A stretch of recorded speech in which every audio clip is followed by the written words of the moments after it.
নারীও না। তারা মানুষের সমস্যা বোঝেন না।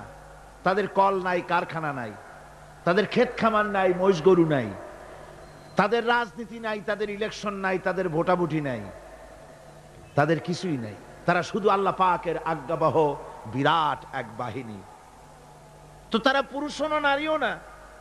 সুতরাং স্বামী স্ত্রীর মধ্যে যদি কোনো মনোমালিন্যর সৃষ্টি হয়, তাহলে তার মীমাংসা করা তাদের পক্ষে সম্ভব না। তারা কি করে জানবে যে স্বামী স্ত্রীর মধ্যে গন্ডগোল হয় কেন, আর তা মিটাই কি করে? কল কারখানা তাদের নাই, তারা শ্রম দেয় না, তারা কল কারখানার মালিকও না। সুতরাং শ্রমিকদের সাথে মালিকের বাধে কেন, আর মেটে কিসে, তাও তাদের বোঝার কথা না। তারা রাজনীতি করে না, তারা ইলেকশন করে না, তারা আল্লাহ পাকের আজ্ঞাবহ বাহিনী। মানুষকে রাজনীতি করতে হয়, সমাজ নিয়ে বাস করতে হয়। সুতরাং রাজনীতি করতে গিয়ে মানুষকে হরতালের ডাক দিতে হয়, ধর্মঘট করতে হয়, ভোটাভুটি করতে হয়, কত কিছু করতে হয়। ফেরেশতা যদি নবী হতো তো মানুষের প্রতি ইহসান হতো না। এই জন্য আল্লাহ রাব্বুল আলামিন মানুষের প্রতি সবচাইতে তিনি হচ্ছেন বড়, তিনি সবচাইতে ইহসানকারী, তিনি মানুষের প্রয়োজন বোঝেন। এই জন্য মানুষের জন্য তিনি যে নবী বানালেন, সমস্ত নবীরাই ছিলেন মানুষ। সমস্ত নবীরাই কি? সবাই জোরে সোরে বলেন, নবীরা কি ছিলেন? আল্লাহ পাক নবী দিয়েছেন, আবার মানুষ সৃষ্টি করে তার হেদায়েতের রাস্তা দেখিয়ে দিয়েছেন। আল্লাহ এমন কিছু সৃষ্টি করেন নাই যার চলার পথ দেন নাই, চলা শিখান নাই।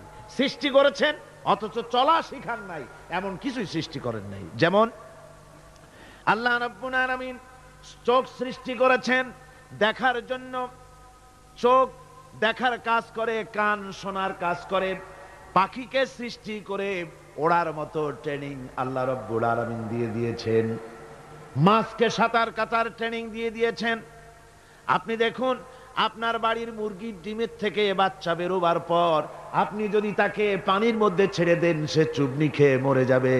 কিন্তু হাঁসের ডিম থেকে বাচ্চা বেরোলে পরে ওই বাচ্চা পানির মধ্যে দিবেন, সাঁতরায়া ডুব খাইয়া যেমনি পারুক কেনারায় চলে আসবে। কে দিল তার সাঁতারের ট্রেনিং? কে দিল? আল্লাহ রাব্বুল আলামিন। সুতরাং আল্লাহ শুধু সৃষ্টি করেন না, সৃষ্টি করেন, প্রতিপালন করেন, আর হেদায়েতের রাস্তাও তিনি বলে দেন। তাই এই পৃথিবীতে সাধারণ নেতাদের সাথে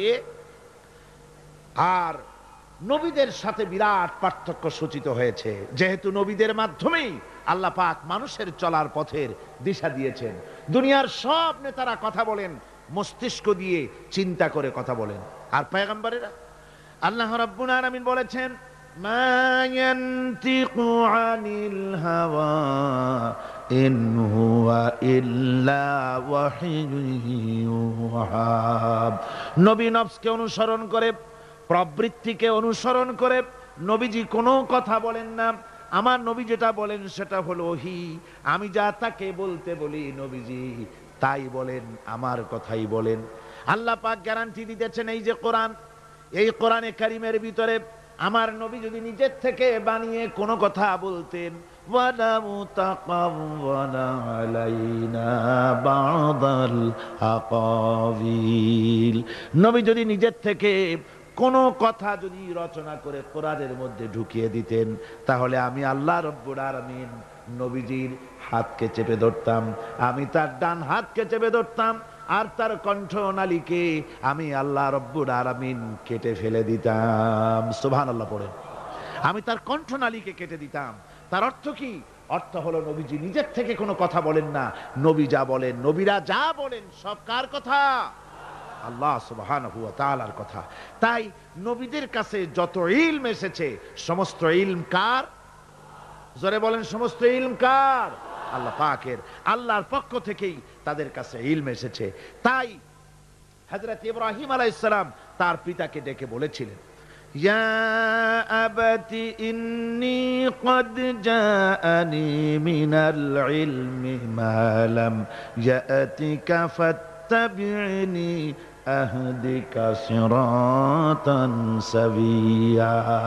হে আমার সম্মানিত পিতা, আমার কাছে এমন এক ইলম এসেছে, আমার কাছে এমন এক জ্ঞান এসেছে যে জ্ঞান আপনার কাছে নাই, যে জ্ঞান আপনার কাছে আসে নাই। সুতরাং আমার ইত্তেবা করুন, আমার অনুসরণ করুন। তাহলে আপনি সহজ সরল রাস্তাটি খুঁজে পাবেন। আমার কাছে যে জ্ঞান আসছে ওই জ্ঞান আপনার কাছে নাই, তার মানে আমার কাছে কিসের জ্ঞান আসছে? ওহির জ্ঞান। কিসের জ্ঞান? ওহির জ্ঞান। জ্ঞান হচ্ছে দুই প্রকার। জ্ঞান কয় প্রকার?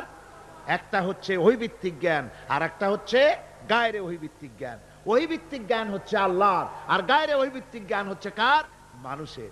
এই ওহিভিত্তিক জ্ঞান যতদিন পৃথিবীতে আসে নাই ততদিন পর্যন্ত আবু জাহল, তার নাম ছিল আবুল হিকাম। কি নাম ছিল? আবুল হিকাম। মানে কি? বুদ্ধির বাপ। শুধু বুদ্ধি, শুধু জ্ঞানী না, শুধু বুদ্ধিজীবী না, বুদ্ধিজীবীর বাপ। আর যখন ওহী নাজিল হয়ে গেল আল্লাহর পক্ষ থেকে, তখন বুদ্ধির বাপ কি হয়ে গেল? আবুল হিকামটা কি হলো? আবু জাহল হয়ে গেল। সে তখন মূর্খের পিতা হয়ে গেল। আসল জ্ঞান এসে গেছে, আর আসল জ্ঞানের মালিক হচ্ছেন আল্লাহ সুবহানাহু।